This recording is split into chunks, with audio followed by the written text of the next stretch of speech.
What up, is Marcus with Dynasty Football Dads. We did our rookie draft. We started it at least. I'm going to keep you updated. I'm going to go through a couple different trades. We're going to go through some analyzation of some of these picks. We did the first 3 picks so far, and so as of this recording, we're doing a slow draft, so 12 hours. We got plenty of time, and so I'm hoping by tomorrow or the next day we have a couple more picks that we can kind of gather through, maybe a couple more trades that we can talk about. We've had a couple big trades, including 102 that was traded away to the team that had 101. And so let's talk about through the Trash Pandas. First of all, they were the 101 and 102 pick. They traded 102 for 224 first, and there was a couple other miscellaneous picks in there as well. But really, I mean, I think it's a good trade. And we're going to talk about some good trades, some bad trades. But Trash Pandas makes the 102 makes for the 102 trade. And so 101, they went Bijan Robinson. Kind of self-explanatory. We figured Bijan Robinson is the easy 101 in this class. Even if Trash Pandas didn't have 102, I think Bijan is the easy pick here. The biggest concern is what the following trade was made, and we'll talk about that trade too. But 102, Anthony Richardson, that is the high upside pick. Again, that is what I am seeing in Superflex leagues the majority of the time. And I still want Bryce Young. I understand the allure of having that top elite, top 3 quarterback in Anthony Richardson, but there's also a huge risk. And so if you have Anthony Richardson, you need to either have one of a few things. You either have to have depth at the quarterback position, which Trash Pandas does not have, in my opinion. I mean, you have Ritter and Howell, Justin Fields, and now Anthony Richardson. That's it.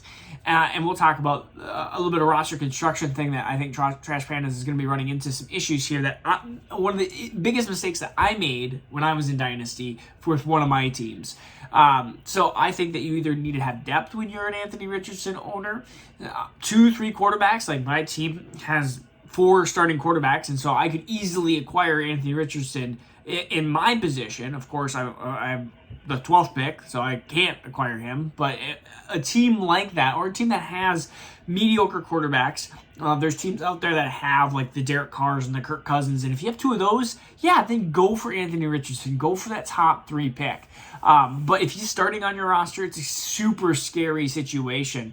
And so that you have to either have to have depth at that position, or really you have to have other draft capital.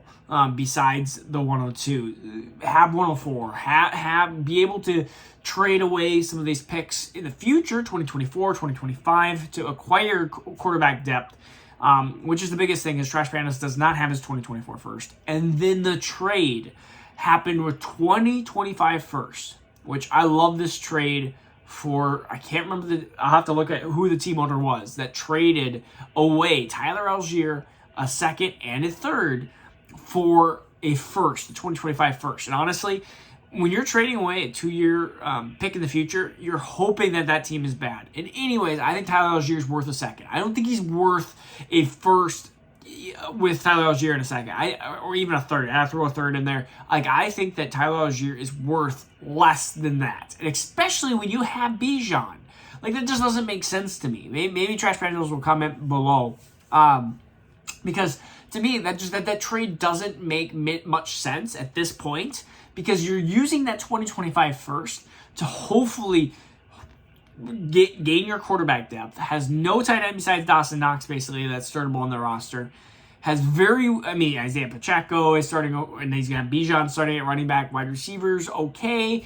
Just not a top 3 team. You're facing teams that, honestly, like the Detroit Brown bang my head, has a great team. It has Herbert and Kirk Cousins and Chubb and Eckler and Chase and Jefferson. Like, they have an amazing team. And you're going to have to try to compete with that.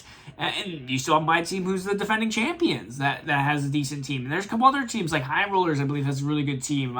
There's some other teams that we're going to be discussing in the next couple of videos that have really, really good teams.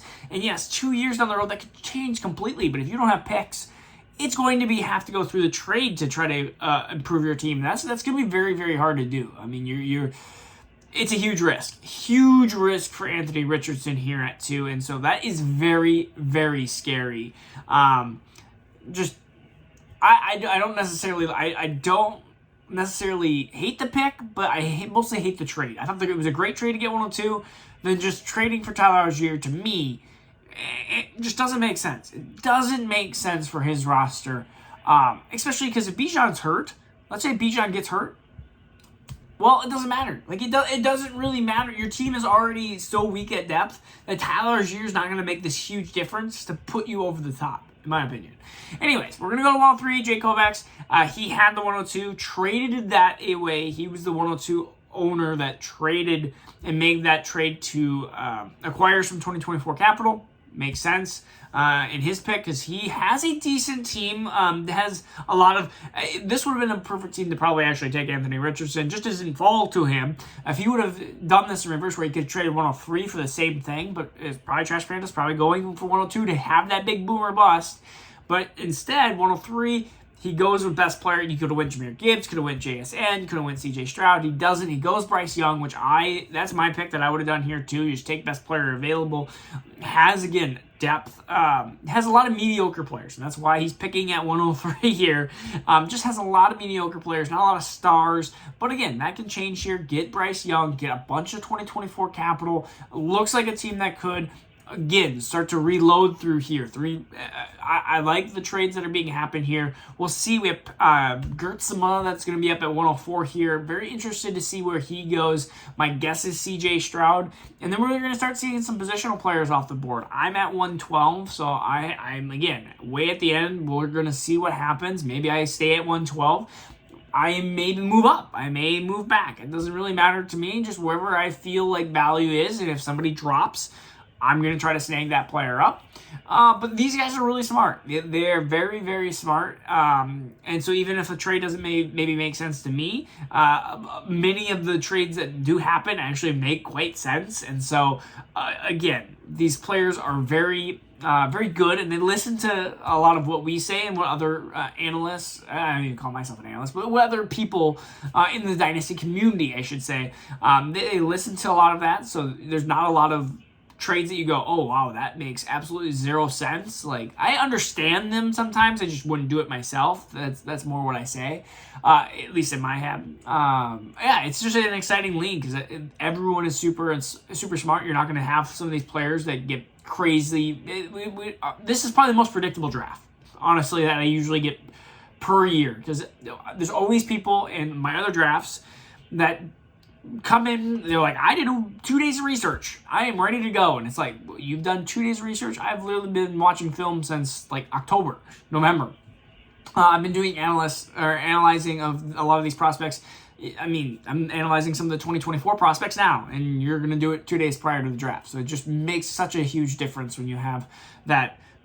Again, I would say more of a casual versus, and they mean well because they'll still do trades, they'll still make sense. But yeah, 101, 102, 103 down. Let's see what else goes on. We're going to be doing a couple more of these videos here so we can finish off some of this drafting here. All right, this is Marcus Dynasty Dads. Peace out. We'll see you again soon.